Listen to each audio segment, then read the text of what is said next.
Hello বন্ধুরা, back to my channel মানসী ব্লগে সবাইকে স্বাগত থাকলো। তো তোমরা সবাই কেমন আছো? নিশ্চয়ই ভালো আছো, আমরাও সবাই ভালো আছি। তো আজকের ব্লগটা শুরু করছি যে ছোট্ট ভিডিওর মাধ্যমে তোমাদের কাছে আমি যে আমার সংসারে কাজ করি ওইটা তোমাদের কাছে পৌঁছে দিই। আর তোমাদের ভালোবাসায় আমার অনেক আমি ভাবতে পারতাম না যে আমার ভিডিওটা হয়তো চলবে কি চলবে না, কোয়ালিটি কেমন, এই সব ভেবে ভিডিওটা ছাড়বো কি ছাড়বো না, এইটা সবসময় ভাবতাম। তো দেখছি আমার ভিডিওতেও ভিউজ আসছে, তো নিশ্চয়ই আমিও কিছু করতে পারবো জীবনে, ওই জন্য ভিডিওটা ছাড়া। সকালে প্রচুর পরিমাণে মেঘ উঠিয়েছে, মেঘ ওঠানোর কি 5 মিনিটও যায়নি, প্রচুর পরিমাণে বৃষ্টি হচ্ছে এদিকে। তো বাজও পড়ছে, বৃষ্টিও হচ্ছে। আর ওয়েদারে এইরকম তো কোনো কাছাকাছি আমি সেরকম করব না। তো প্রথমে বেডরুমটা পরিষ্কার করে নিলাম, তো তারপরে আর একটা বেডরুম আছে, আমাদের দুটো বেডরুমের জন্য একটা বেডরুমে না কেউ ঘুমায় না সেরকম থাকে, এই জন্য একটু পরিষ্কার করে দিই। তার উপরে আবার কখনো মাদুর ফাদুর পাতিয়ে দিই। বাবু যখন পড়তে বসে তখন এলোমেলো করে দেয় বিছানাটা, ওই জন্য তার উপরে একটু মাদুরও পাতিয়ে দিই। আবার কখনো পাতায় না, চেয়ার টেবিলে যখন পড়তে বসে বাচ্চা, তো ওর মন যখন যেখানে বলে যে ওখানে বসতে ইচ্ছে করে, ওই জন্য ওটার উপরে মাদুরও পাতিয়ে দিই। তো এখন বর্তমান কিছু পাতালাম না। তো ঘরে ঝাড়ু ফাড়ু লাগানো কমপ্লিট করে সে রুমে ঝাড়ুটা কমপ্লিট করে দিলাম। তারপরে আর একটা বেডরুম আছে, ওখানে ঝাড়ুটা কমপ্লিট করলাম। এই যে সামনে ঝুলছে দেখতেই পাচ্ছ। তো বন্ধুরা, এটা কিন্তু আমি নিজের হাতে বানিয়েছিলাম উলের। আর আমি যখন বাইরে থাকতাম, আমার হাজব্যান্ড যখন বাইরে থাকতো ওখানে থাকতাম, তো ওর কাছেই ওগুলো বানিয়েছিলাম। বাইরে কি হয়, অনেক কিছু হাতের কাজও শিখেছি। ওখানে তো কি বলো তো বন্ধুরা, ফৌজিদের মধ্যে না ফ্যামিলিরা কিছু এমনি বসে থাকবে না। অনেক যারা ফৌজি স্ত্রী তারা তো ভালোভাবেই জানে যে এমনি ফ্যামিলিরাও এমনি কেউ বসে থাকে না, হাতের কাজ শিখুক বা যাই হোক, যেদিক দিয়ে হোক সুবিধে থাকে। তো আমরাও সেরকম বসতাম না, কিছু কাজ শিখেছি, তো হাতের কাজও কিছু শিখেছিলাম। তো এইগুলো করে এটা বানিয়েছিলাম, ওই জন্য গেটের কাছে লাগিয়ে দিয়েছি। আরও অনেক কিছু ঘরের জিনিসপত্র বানানো, নিজের হাতে বানানো জিনিস আছে। আসলে কি বলো তো বন্ধুরা, আমরা তো রেন্ট হাউসে থাকি, ওখানে সেরকম টাঙানোর মতো পজিশন নেই বলে আমি টাঙাতে পারি না, ওই জন্য ওটা আলাদাভাবেই রাখা আছে। আসলে সব কাজ কমপ্লিট করার পরে কি করেছি, বাসনগুলো কাল রাত্রের বাসন যে সব ছিল, সকালবেলা টিফিনও খেয়েছিল, সকালবেলা বাবু স্কুলে গেল, তো ওর টিফিনও বানিয়েছিলাম, ওগুলো সব বাসন ফাসন সব একসাথে পড়েছিল। তো আমি ভাবলাম যে আলাদাভাবে পরিষ্কার করব না, একসাথেই মেজে ধুয়ে পরিষ্কার করে রেখে দেবো আর কি। তো ওই জন্য একসাথেই পরিষ্কার করছি, চা বাসনের কাছ থেকে এর কাছ থেকে সব একসাথেই রেখে দিয়েছিলাম, ওই জন্য একসাথে মেজে ধুয়ে পরিষ্কার করে রেখে দেবো বলে। তো দেখতেই পাচ্ছ বন্ধুরা, আমার ধুয়ে পরিষ্কার করে এই সাইডে রেখে দিব। আর আমার গ্যাস টেবিলটা তো দেখছো বন্ধুরা, আমার গ্যাসটা যেখানে আছে তার সাইডে বেশিটাও জায়গা নেই, ওই জন্য আমি গ্যাসের উপরে কিছুটা রেখে দিয়েছি আর সাইডে কিছু রেখে দিয়েছি। তো জল ঝরে গেলে আমি কি করব, আমার বাসন রাখার র্যাকে ওখানেই টাঙিয়ে দিব। তো বাসন থেকে জল ঝাড়ার জন্য 5 মিনিট ছেড়ে দিয়েছি, তারপরে আমি অন্যান্য কাজগুলো করে নিব। তো ফ্রিজটা খুলে ফ্রিজ থেকে মাছটা বের করে রাখবো, কেন মাছে বরফ আছে, তো এই বরফ ভাঙতে তো কিছুক্ষণ টাইম লাগবে, ওই জন্য আগে থেকে ফ্রিজ থেকে মাছটা বের করে রেখে দিলে বরফটা ভাঙুক। আর আমি সবজিগুলো বের করে রেখে দিলাম, দিয়ে স্নান করে পুজো করে আমি ওই কাজগুলো কমপ্লিট করে আসার পরে বরফটা ভেঙে যাবে, ওই জন্য আমি এগুলো বের করে আলাদাভাবে রেখে দিয়ে গেলাম। তো এই যে দেখতেই পাচ্ছ বন্ধুরা, আমার এই কৌটোতে মাছ আছে আর এটাতে মোচা বেগুন আছে, ওইগুলো মোচার তরকারি করব। আর বাসনগুলো জল ঝরে গেছে, জল ঝরে যাওয়ার জন্য উপরে আমি তুলে দিচ্ছি। জল ঝরে গেলে এগুলো রাখলে ভালো, কেন জল থাকলে না ওইটা কি হয়, জাঙের মতো ধরে যায় আর কি, ওই জন্য আমি জলটা ঝরিয়ে দিই, জল ঝরিয়ে আমি উপরে রেখে দিই আর কি। এর উপরেও একটা গামলা দুটো গামলা নিয়ে কথা নয়, এর ভিতরে অনেকগুলো গামলা রাখতে পারো। এর আগে। আমি কিন্তু বেশি রাখিনি, কেন বন্ধুরা, আমার কম লোকের সংসার বলে ওই জন্য অল্প জিনিসটাই বের করে রেখেছি।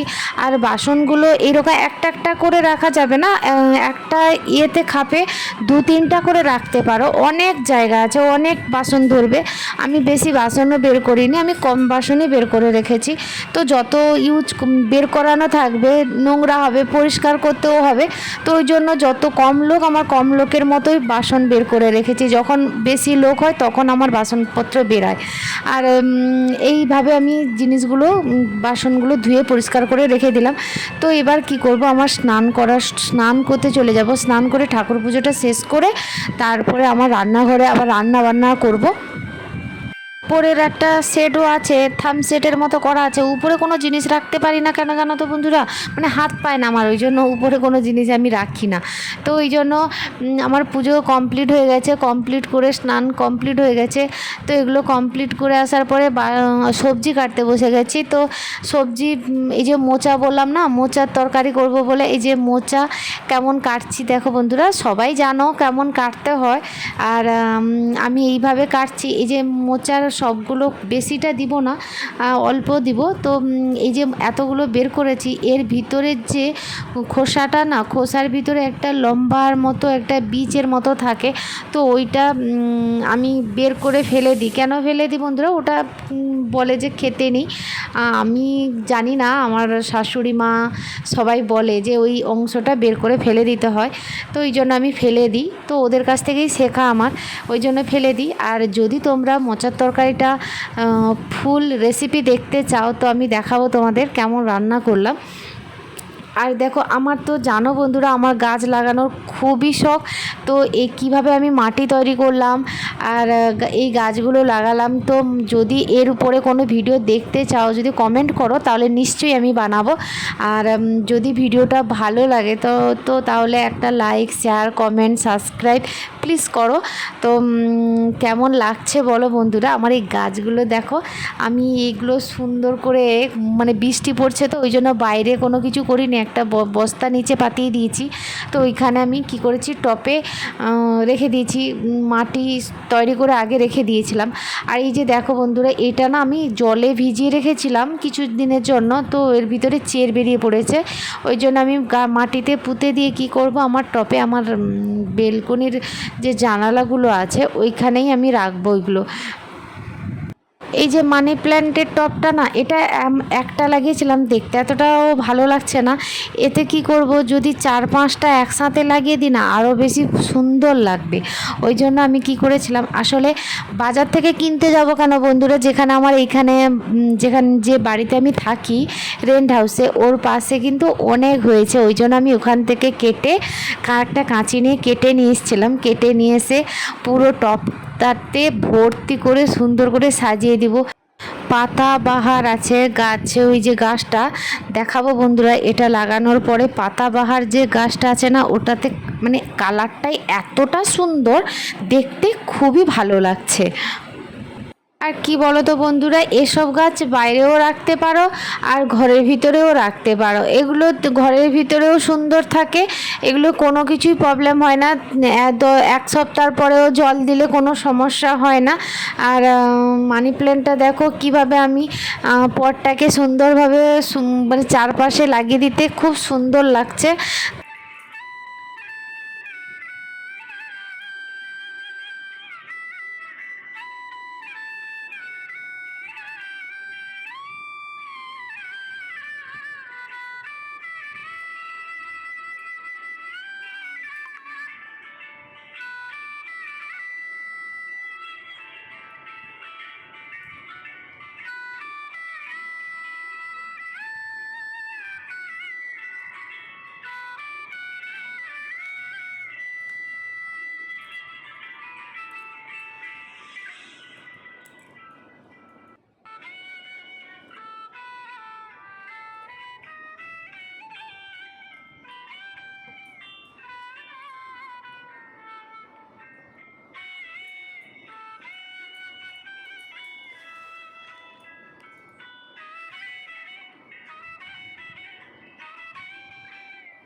এই গাছগুলোতে না মানে সাইডে সাইডে একটু কাঁটা কাটার মতো আছে, ওই জন্য আমি কি করেছি কাঁচি নিয়ে একটু একটু করে কেটে দিয়েছি। তো কেমন হয়েছে বলো বন্ধুরা, আর যদি ভিডিওটা ভালো লেগে থাকে তাহলে একটা লাইক করো, শেয়ার করো, কমেন্ট করো প্লিজ। আর আমার এরকম ভিডিও দেখতে চাইলে তো তোমরা সবাই কমেন্ট করো। আর আজকের মতো এতটুকুই ছিল বন্ধুরা। তো আজ তোমরা সবাই ভালো থাকো, টাটা। আর গাছগুলো কোথায় রাখলাম একটু দেখে নিও।